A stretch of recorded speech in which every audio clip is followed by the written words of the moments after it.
Saya meyakini komedi sebagai sarana untuk merobohkan stereotip, merobohkan prasangka, dan memperjuangkan identitas dan narasi diri. Kata orang Arab itu katanya harus nikah sama Arab juga ya.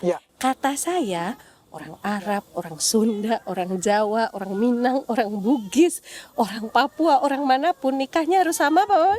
Orang baik.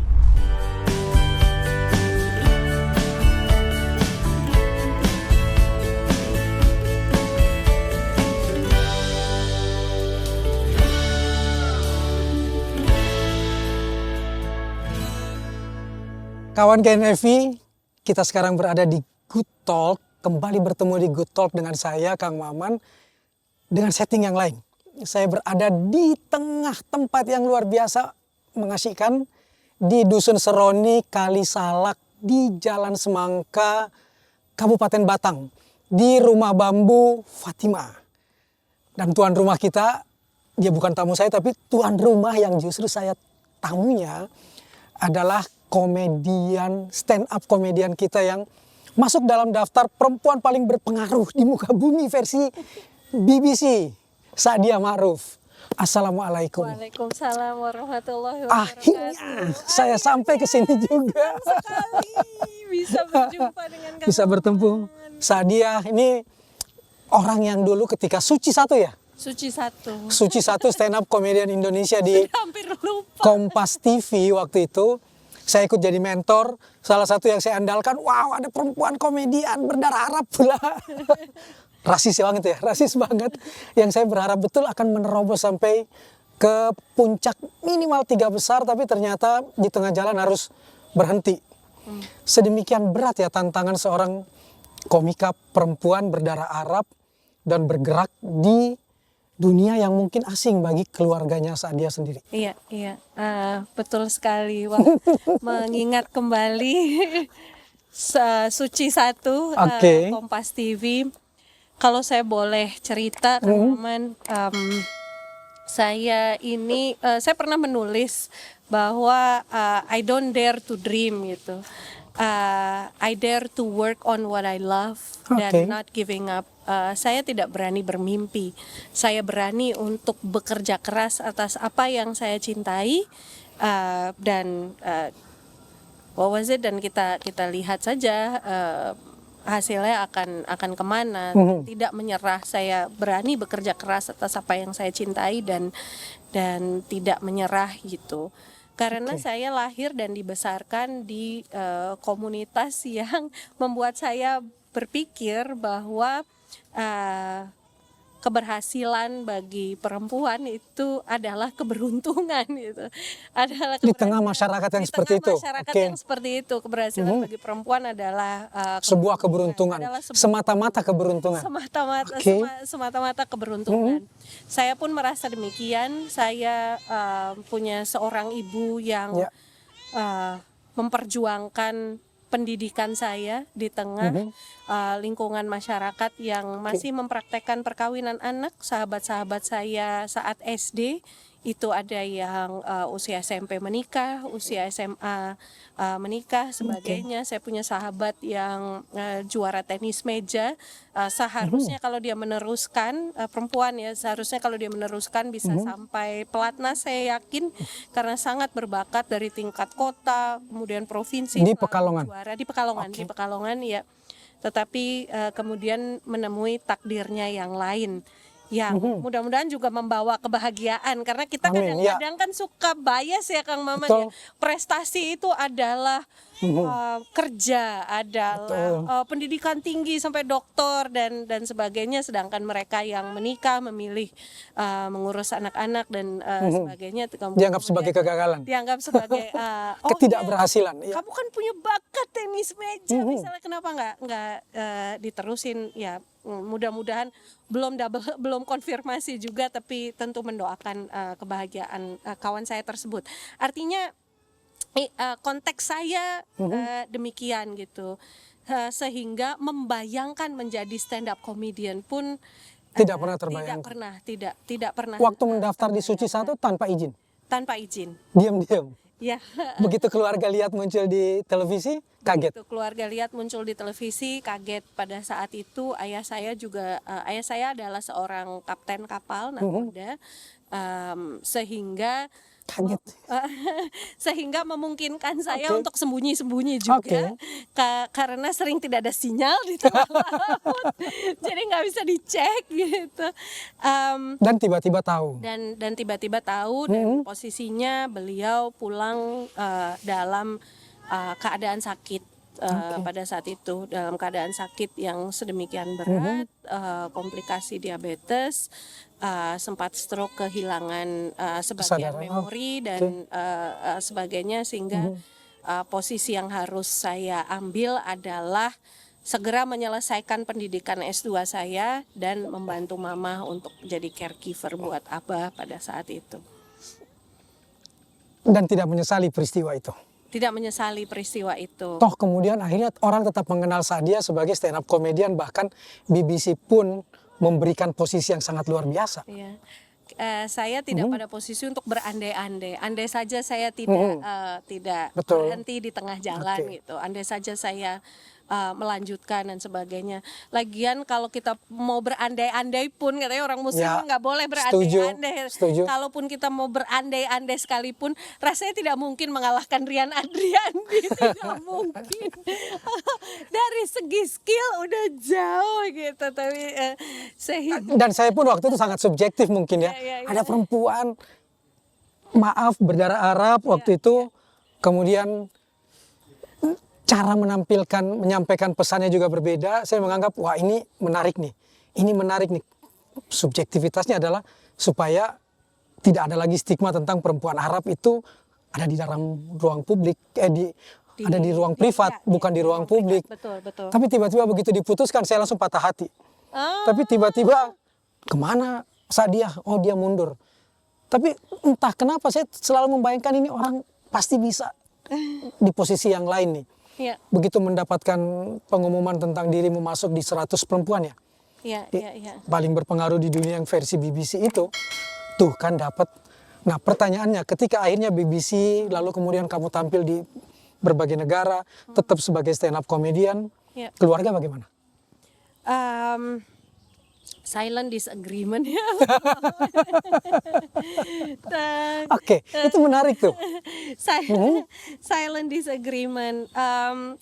Sebenarnya ada momentum titik balik, Kang Maman. Titik balik ketika keluarga, ya bisa dibilang menerima tidak menerima lah, kurang lebihnya demikian.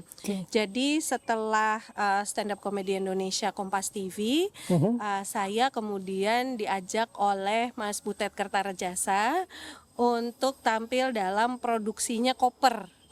Komedi Koper dengan Ernest Prakasa, Semi, Nata Silimboy pada saat itu, Rian Adriandi juga beberapa kawan. Ada Miun juga yang sekarang juga sudah nggak di stand up comedy. Miun ini perempuan ya? Iya. Kemudian itu di Taman Ismail Marzuki. Dan pada saat Seizin keluarga? Pada saat itu saya melihat kesempatan untuk bahwa ini adalah panggung terhormat. Orang tua tidak akan melihat ini sebagai hura-hura dunia entertain, kira-kira begitu. Kalau televisi dan kelihatan banget gitu kan. Kalau ini di panggung terhormat Geraha Bakti Budaya Taman Ismail Marzuki, saya mengundang Abah dan Mama. Malah mengundang? Saya mengundang Abah dan Mama untuk menyaksikan penampilan saya pada saat itu. Bagaimana reaksinya? Reaksinya sangat menarik. Ada dua itu reaksinya. Yang pertama adalah kebanggaan juga karena bertemu di backstage juga dengan Pak Butet, dengan Pak Butet bilang, ibu bapak anaknya lucu katanya gitu. Jadi ya sudah lah ya, di endorse Butet gitu. Jadi halo Pak Butet. Aduh, guru kita semua. Jadi berjumpa dengan Pak Butet, kemudian setelah itu sampai di rumah, setelah itu tidak ada pembicaraan lebih lanjut.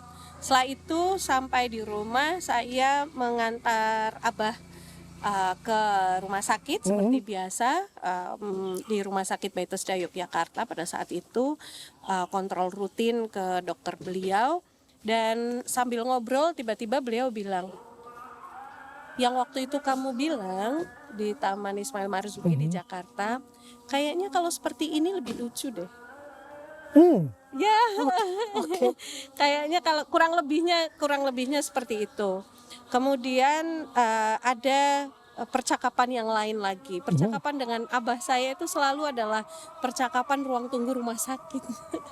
Percakapan ruang tunggu rumah sakit, dan abah pernah bilang, meskipun karena beliau juga pasca stroke, mood swing ya, kadang-kadang berubah, menghalangi saya untuk pergi ke Jakarta dan sebagainya, kadang mendukung, kadang mengantar ke bandara, sebagainya begitu, tapi kadang-kadang menyampaikan jangan, sebagainya gitu. Tapi ada satu yang saya kenang dan saya pegang sampai sekarang, abah saya sudah tiada, menjadi kekuatan saya untuk terus berkarya. Abah bilang sederhana saja, pakai nama lengkapmu, Sadia Ma'ruf. Selalu pakai nama lengkapmu. Ma'ruf adalah nama abah saya. Selalu pakai nama lengkapmu. Kalau kamu menjadi orang yang baik, Nama ini ke bawah. maka pahalanya untuk abah juga. Wow. Jadi ya gitu deh. Jadi itu yang jadi kekuatan saya, bahwa saya ini bukan Sadia saja. Saya Sadia Ma'ruf. Saya adalah putri abah saya dengan segala kekurangan kelebihan beliau. Selamanya saya berkarya, nama beliau saya bawa. Itu pula yang mungkin tersirat di sebuah tulisan di perpustakaan Sadia ya, ada kalimat yang luar biasa nih. Saya seperti menang lotre, dibesarkan oleh orang tua yang berpikiran luas. Iya Pak. Itu? Iya. Iya. Setelah sempat menghalangi, tidak setuju, lalu kemudian membuka pintu, bahkan ikutkan nama saya di dalamnya, dan keluar kalimat ini. Wow. Betul Pak, karena ini saya yang menangis kalau ini. Ibu saya harus menyebutkan ibu saya. Ibu saya adalah seseorang dengan mimpi besar menjadi penyair, Pak. Ibu asli? Asli Pekalongan. Kalau ibu asli? Asli. Memang Jawa, Pekalongan. Iya. Hadrami juga. Tapi turun-temurun di Pekalongan. Dengan cita-cita besar menjadi penyair. Beliau juara lomba puisi tingkat IAIN pada zamannya. Ada fotonya, nanti saya boleh kirim ke Pak Maman ya. Yang kemudian karena berumah tangga sebagainya, maka harus puas dengan bekerja kantoran. Selain menulis puisi, beliau juga pada masa remajanya bermain tonil. Iya, sempat bermain berkeliling tempat ke tempat di Pekalongan. Di Pekalongan saja. Dengan teater dan juga teater yang menetap atau yang teater yang berkeliling? Teater yang menetap. Teater yang menetap. Ini berdasarkan yang saya ingat dari cerita mama saya, dengan teater remaja. Waktu itu salah satu pimpinan teaternya mantan Jaksa Agung Bapak Abdurrahman Saleh. Karena beliau dari Pekalongan juga gitu. Saya tidak ada foto-foto itu, tapi hanya dari cerita mama saya. Semoga beliau berkenan disebutkan juga. Jadi mama saya yang kemudian memperjuangkan pendidikan saya, memperjuangkan saya untuk mendapatkan pendidikan terbaik di tengah berbagai kekhawatiran abah, bagaimanapun juga gitu ya, di tengah berbagai kekhawatiran abah, mama saya mendorong saya untuk bisa kuliah keluar kota, mendaftar ke perguruan tinggi negeri dan sebagainya, dan menutupi menutupi segala aktivitas saya, baik organisasi mahasiswa, aktivisme, demo, komedi, segala macam. Menutupi semua aktivitas saya di hadapan Abah. Jadi Sesuatu yang luar biasa. Persoalannya kan satu. iya, Kadang-kadang kan kita tidak hidup hanya dengan keluarga kecil. iya, Hanya dengan keluarga Bati kan. Iya. Tapi dengan keluarga besar. Nah, bagaimana keluarga besar melihat ini? Hai, keluarga keluarga besar. Saya punya satu jokes yang kemudian mengakibatkan retaknya hubungan saya dan adik saya. Oke. Iya, saya bilang seperti ini. Ini keresahan saya terkait jilbab ya Pak, terkait jilbab, bagaimana jilbab dimaknai di Indonesia. Ketika misalnya orang kemudian memakai jilbab, dianggap hijrah, dirayakan sebagainya. Ketika ada orang yang memutuskan untuk melepas jilbab dengan segala prosesnya gitu, dihujat, dihakimi luar biasa, padahal jalan spiritual manusia itu kan adalah antara manusia dan Tuhannya. Kemudian saya meminjam kata-kata dari budaya populer, iklan-iklan segala sampo hijab itu yang apa, berhijab tidak menghalangimu melakukan ini. Jadi itu set agak panjang tentang pengalaman saya berhijab. Di ujung ada beat seperti ini kayak gitu. Berhijab tidak menghalangimu untuk melakukan apapun, termasuk melepas hijab. Jadi Itu poin yang paling itu poin yang kemudian tidak ditangkap secara utuh sebagai semangat untuk berdialog, karena salah satu nawaitu saya berkomedi adalah berdialog bisa jadi kadang dianggap kontroversial. Kenapa berbicara seperti itu? Kenapa muslimah berhijab juga mengatakan seperti itu. Bicara soal Melepas hijab kayak gitu. Sementara keluarga saya dari tidak berhijab tiba-tiba berhijab dan berpikiran sederhana, I cover my hair, not my brain. Ya. Misalnya seperti itu kan. Harusnya dialog dibuka kan. Dialog dibuka. Itu yang harus dimaknai dalam dunia komedi. Iya. Kita akan lanjutkan pembicaraan ini sambil menunggu azan asar selesai. Kembali dengan saya di Good Talk, kawan-kawan GNFI. Saya berada masih di Seroni, di Kalisalak. Desa Kalisalak, Kabupaten Batang, di tempat yang luar biasa menyenangkan buat saya. Ini kerajaannya Sa'diyah Ma'ruf. Rumah Bambu Fatimah. Kenapa dikasih nama Rumah Bambu Fatimah? Yang pertama karena memang mayoritas bahan-bahannya juga dari bambu. Dari bambu semua dari ya. awal diniatkan untuk menggunakan material bangunan yang paling sustainable dan tersedia di tingkat lokal. Pada saat kami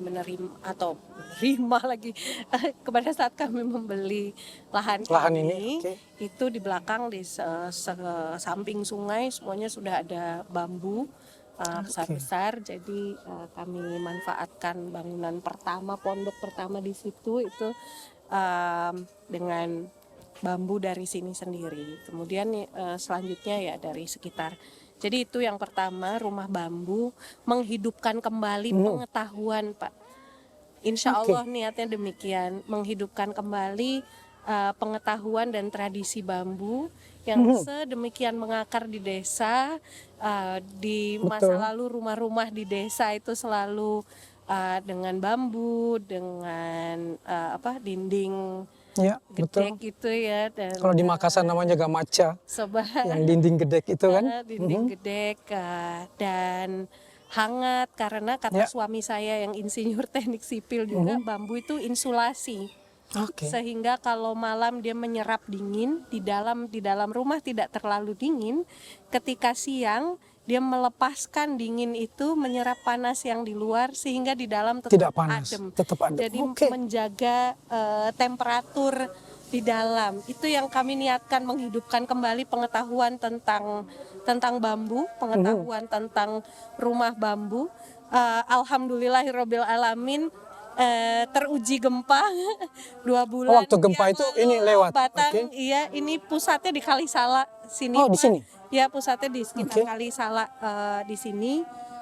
Jadi anak saya pada saat itu sedang duduk di bawah, merasakan sendiri, membuktikan sendiri betapa bambu hanya meliuk-liuk saja, meliuk-liuk saja. Insya Allah menjadi bagian dari bagaimana kita menghidupkan kembali pengetahuan di tingkat lokal, karena masyarakat sekitar awalnya ketika kami mulai membangun ini mau bangun kafe. Jadi Dipikirnya seperti itu kan? bambu itu kan Betul. sekarang dekoratif, Pak.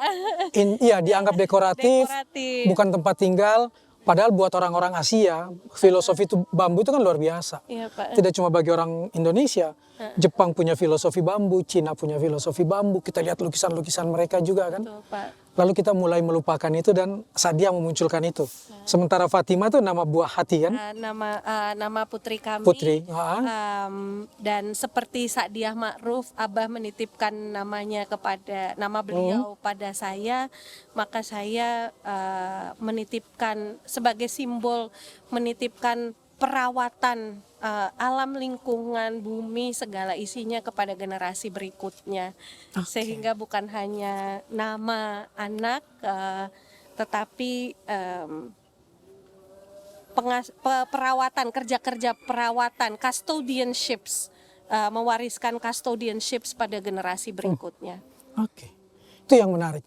Yang menarik selalu dari saya soal parenting. Orang gampang sekali mengatakan ada parenting toksik ketika orang tua memaksakan nilainya, orang tua memaksakan harapannya pada anak. Lalu kemudian terjadilah perpecahan dan orang mengatakan gara-gara orang tua memberikan pola asuh yang toksik, anak kemudian gagal.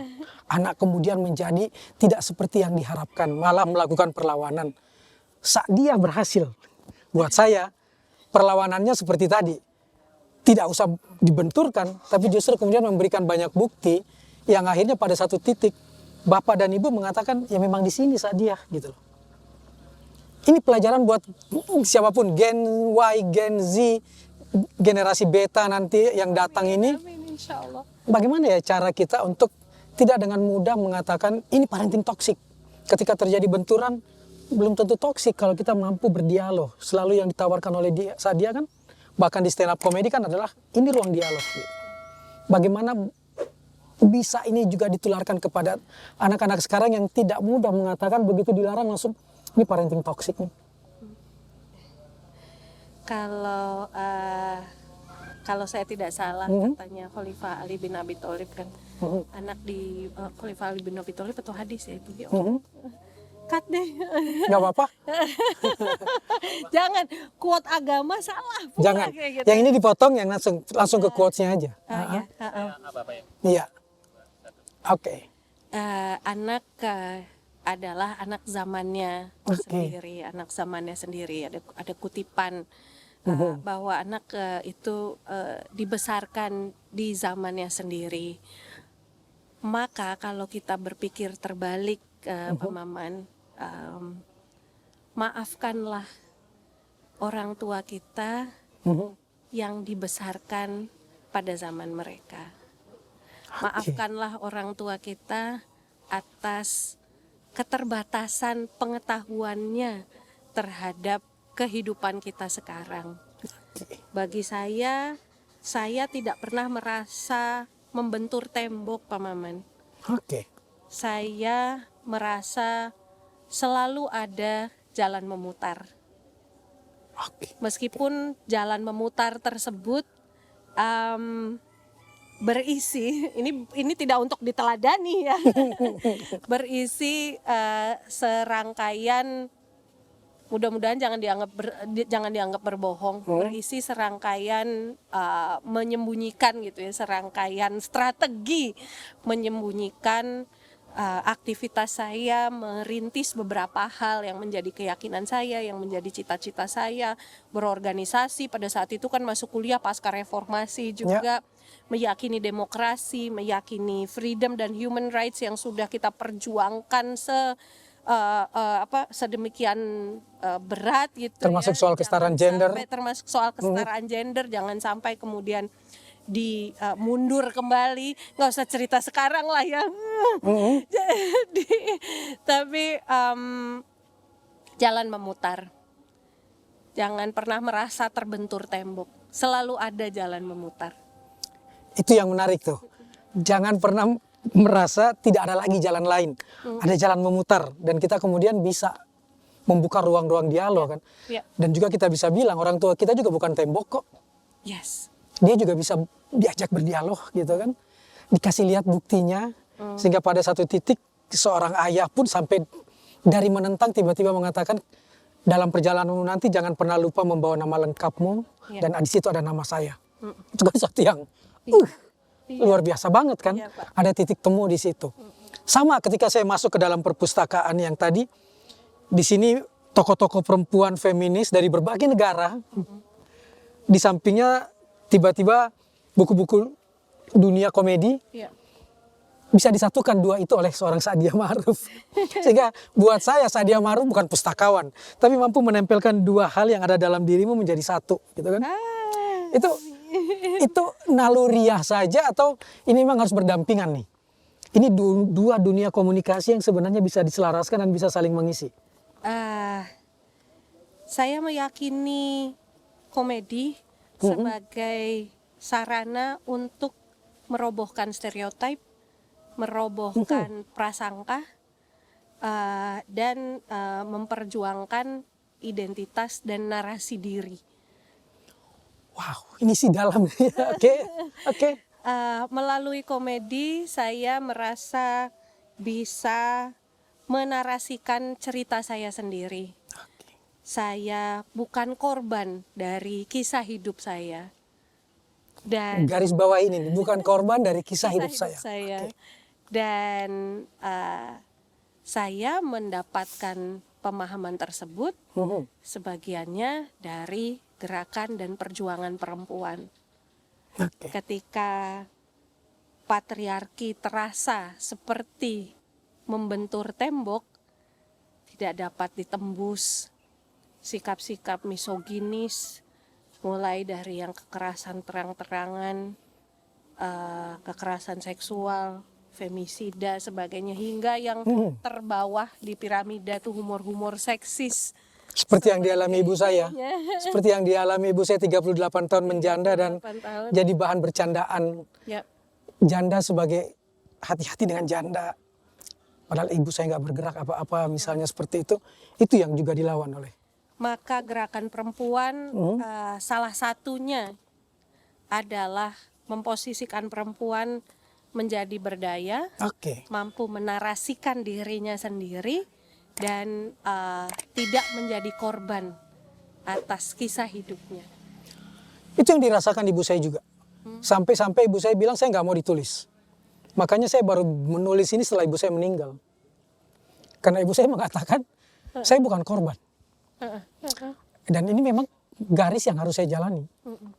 Jadi jangan pernah menganggap dan jangan mengglorifikasi apa yang saya lakukan. Karena buat saya ini biasa aja.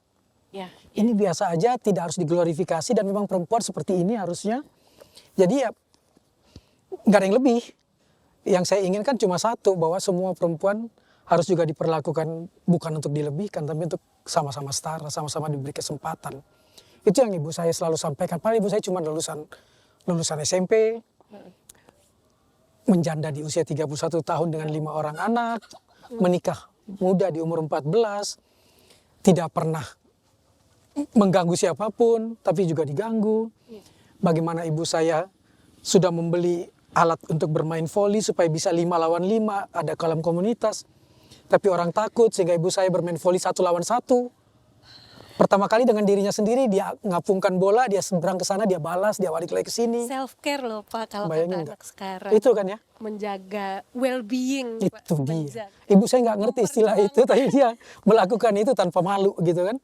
Walaupun mungkin orang bilang gila. Memperjuangkan kesehatannya, kekuatan untuk di mata orang lain, di mata orang lain, di mata orang lain. Tuh lihat tuh janda udah mulai gila tuh main voli sendiri. Ya Allah. Akhirnya saya nemenin 1 lawan 1. Begitu selesai main, saya mau tutup net, saya mau tutup ambil bolanya, ibu saya bilang jangan, biarin aja di situ untuk orang lain main. Begitu ibu saya masuk kamar, yang lain yang dulu sembunyi akhirnya memanfaatkan lapangan voli itu. Padahal waktu ada ibu saya dia nggak mau. Dan ibu saya membiarkan aja terus-menerus seperti itu. Sampai pada satu titik ketika akhirnya ibu saya pun sudah bisa 5 lawan 5. Ibu saya bilang, tuh kan seperti yang dirimu bilang, saya tidak benturkan tembok, kepala saya ke tembok. Biarkan saja, akhirnya bisa bermain 5 lawan 5 juga kan. Dan akhirnya orang mulai melihat dengan, anaknya ternyata berhasil ya, bisa jadi sarjana. Bisa naik haji ya. Tanpa merebut suami orang, tanpa siapapun. Karena kan tuduhannya itu. Dan yang paling luar biasa adalah ketika ibu saya baru 40 hari, tiba-tiba guru SMP saya bilang, udah berapa 40 hari? Cepat nikahkan ibumu. Karena dia sudah butuh seks lagi. Itu guru saya loh. Bayangkan nggak? Kenapa ya otak orang tentang perempuan adalah seks? Kemudian karena ibu saya sangat vokal dalam berbicara, tiba-tiba dibilang, ibu pantas jadi anggota DPRD nih, menyuarakan perempuan. Yuk kita ketemu dengan pejabat untuk membicarakan ini. Ternyata ibu saya dibawa ke hotel dan hampir diperkosa.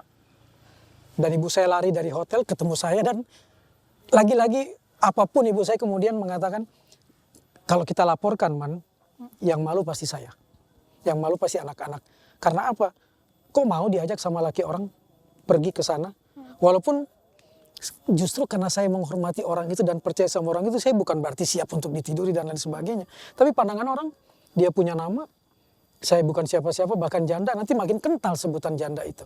Di titik itulah kadang-kadang perempuan tidak berhasil atau belum berhasil untuk memperjuangkan haknya. Dia yang salah, dia yang dibully, tapi dia sendiri yang kemudian menarik diri untuk tidak usah dilawan, karena pasti saya juga akan kalah. Yang dia pikirkan, ada 5 anak nih. Kalau nanti muncul di media seorang perempuan pergi dengan laki orang, pasti image-nya akan salah dan pasti anak ikut menanggung. Sehingga sampai buku ini terbit, adik-adik saya nggak ada yang tahu. Adik-adik saya tahu baru ketika buku ini diluncurkan 10 November kemarin. Bahwa ibunya pernah mengalami itu.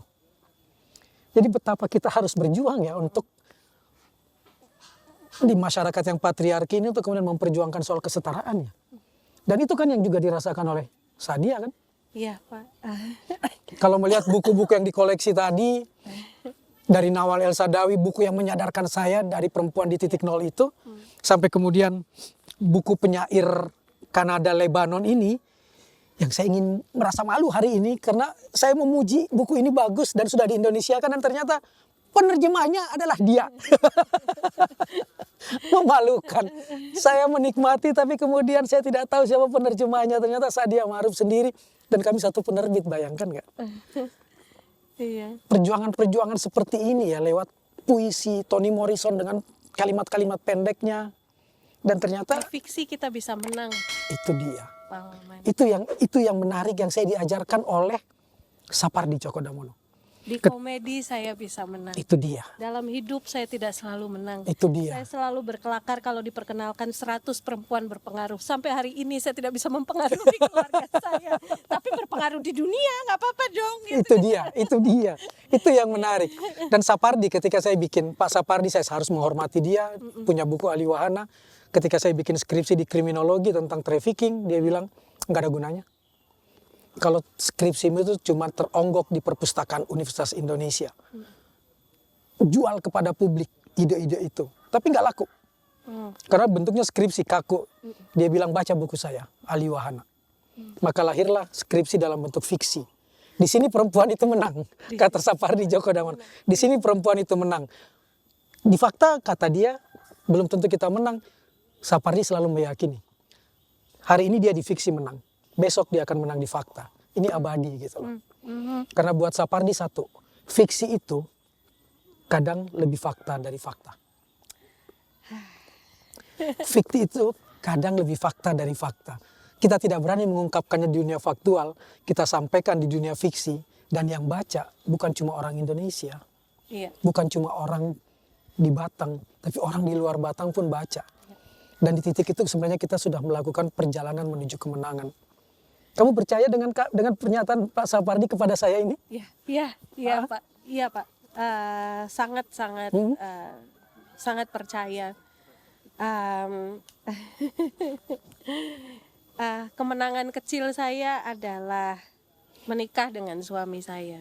Bagi saya itu bukan kemenangan kecil, itu kemenangan paling signifikan dalam hidup saya. Ketika saya Sementara orang lain sering mengatakan pejuang perempuan tapi hanya takluk juga di kaki laki-laki. Kalau laki-laki baik ya kan. Kenapa tidak? Kenapa tidak? Oke. Kalau laki-laki baik, Ya. suami saya asal Solo. Oke. Bukan dari komunitas Hadrami keturunan Arab. Kata orang orang Arab itu katanya harus nikah sama Arab juga ya. Ya. Kata saya, orang Arab, orang Sunda, orang Jawa, orang Minang, orang Bugis, orang Papua, orang manapun nikahnya harus sama apa? Orang baik. Itu dia. Orang baik. Di situ kata kuncinya. Di situ kata kuncinya. Ketika saya menikah dengan orang yang neneknya di Kauman di Kudus, orang juga kaget. Emangnya orang Kauman Kudus mau menikah dengan orang biasa? Enggak, istri saya bilang dia menikah dengan orang baik. Mau enggak? Baik ya. Menikah dengan orang baik. Suami saya adalah kami bertemu pada saat saya usia 17 tahun. Semester 1 Kuliah. di kuliah Di UGM. di UNS. Di UNS, oke. S1 saya di 11 11 Maret Maret. Solo, ya. ya.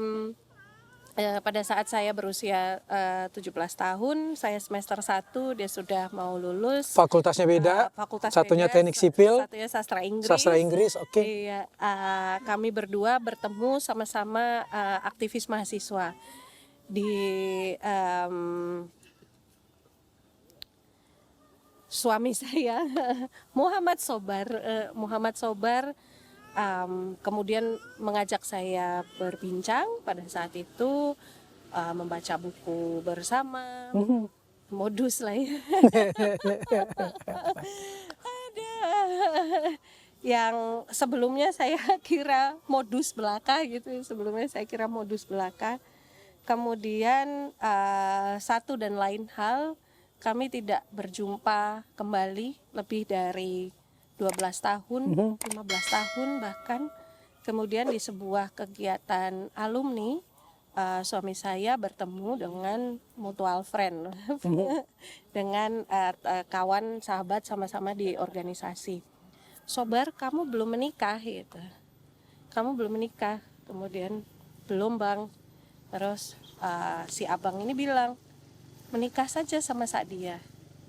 Dan Sobar pada detik itu merasa inilah jawaban Tuhan atas cita-citanya menikahi saya sejak saya berusia 17 tahun. Oke. Kata Sobar, saya melihat pertama kali saya menatap matamu, saya melihat jodoh saya di matamu. Dan oleh karenanya saya harus melepaskanmu. Karena saya tidak ingin bahwa ini adalah keinginan saya. Saya ingin bahwa ini adalah jalan Allah. Wow. Saya kepukul sendiri nih. Karena ketika saya bertanya ke istri saya, apa yang menarik dari saya dan kamu memilih saya? Jawabannya satu. Karena kamu orang yang pertama bilang, mau nggak jadi istriku? Okay. Bukan jadi pacar, bukan jadi teman, tapi mau nggak jadi istriku? Buat saya ini sinyal dari Allah. Dan ternyata hal-hal sekecil itu tuh harusnya jadi kenangan yang luar biasa. Dan disitulah kamu melihat pernikahan ini adalah kemenangan buatmu. Pernikahan ini adalah kemenangan. Juga bukan kekalahan buat Muhammad Sobar, tapi dua-duanya sama-sama menang. Iya. Dan pada saat itu Muhammad Sobar kaget gitu ya. Oh, Sadia juga belum menikah. Karena usia kami sudah. Saya pada saat itu berjumpa kembali dengan Kak Sobar tuh udah awal 29 atau 30 tahun. Oke, di usia itu? Di usia dirimu? Kak berarti Sobar beliau 35-an? 6 tahun lebih tua. Ya, 35-36 ya? Oke. Jadi usia-usia yang sudah rasanya tidak mungkin berjumpa lagi dalam keadaan sama-sama sendiri. Menikah, gitu. Sama-sama belum menikah. Dan bagaimana dia bisa menerima dirimu sebagai seorang feminis, seorang yang memperjuangkan kesetaraan, seorang yang apapun dia pasangan hidup saya, yang bisa jadi nilai-nilai itu malah bisa menjadi benturan di dalam mengarungi rumah tangga. Ya. Kami meyakini bahwa jadi value yang kami meyakini bahwa we are humans first, laki-laki dan perempuan kedua. Ini adalah persatuan sesama manusia. Itu kata kunci itu, persatuan sesama manusia. Oke. Persatuan sesama manusia. Dan Muhammad Sobar rasanya tidak pernah menjanjikan apa-apa pada saya kecuali bertahan, tidak pernah punya pacar, kecuali bertahan, tidak pernah punya pacar, diperkenalkan oleh orang tuanya karena beliau anak pertama, jadi Tuntutannya biasanya cepat kan? Oke. Dan sebagainya sampai bertemu kembali, dan ever since apapun yang dia pernah janjikan antara dirinya dan Tuhannya, semuanya ditepati. Dia merasa dia temuin, dia dapatkan, dia tepati. Semuanya ditepati oleh Muhammad Sobar. Dia meninggalkan pekerjaannya, Pak, di salah satu perusahaan kontraktor yang cukup besar, teknik sipil. Dia meninggalkan pekerjaannya. Saya akan mendampingi kamu. Oke. Dan saya bertemu dengan beliau di Jakarta, tetap dengan gaya anak Pekalongan, sarungan.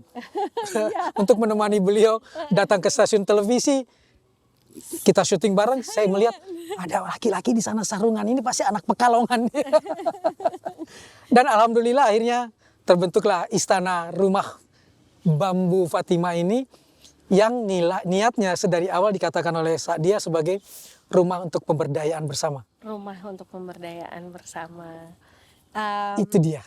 Itu dia, Pak. Kalau kata ini anak lama ya, Pak ya. Lagu I Swear All For One itu, aduh. I build your dreams with these two hands. Saya membangun impianmu dengan tanganku sendiri. Itu dia. Itu yang luar biasa. Dan yang menarik, Sobar dan Sadia tidak cuma membangun untuk mereka berdua, tapi mengajak orang untuk mari memanfaatkan istana ini untuk pemberdayaan bersama-sama. Dan itu satu kunci yang harusnya kita pelajari. Saya selalu setuju dengan pernyataan bahwa pendidikan itu bukan untuk membuat kita jadi orang yang siap bekerja di pabrik-pabrik dan di tempat-tempat lain. Bukan itu intinya. Tapi bagaimana mengajar kita untuk berpikir, mengajar kita untuk bagaimana menyelesaikan permasalahan. Dan itu didapatkan oleh Sadia dalam pembelajaran tadi. Tidak ada pembenturan tembok. Kita masih bisa memutar kembali. Itu sebenarnya adalah produk-produk pendidikan yang bukan sekedar menyuruh kita untuk menjadi orang yang siap kerja. Tapi buat saya pendidikan adalah orang yang siap berpikir dan menemukan jalan. Dan bisa menyelesaikan permasalahan. Terima kasih Sadia. Mudah-mudahan ini memberi. Dari 2011 jumpa Pak Maman masih selalu terharu. Terima kasih. Saya yang terima kasih karena tidak ada yang berubah dari Sadia sejak 2011 ketika kita sama-sama pertama kali bertemu di acara stand up komedi Indonesia. Dan saya selalu percaya bahwa dunia pendidikan bukan cuma haknya laki-laki, tapi juga haknya perempuan. Dan ketika kedua pihak mendapat hak yang sama, tidak cuma perempuan yang diuntungkan, tapi juga laki-laki. Dan satu kata kunci dalam dunia pendidikan, penghargaan terhadap kemanusiaan. Sampai bertemu di Good Talk berikutnya. Terima kasih.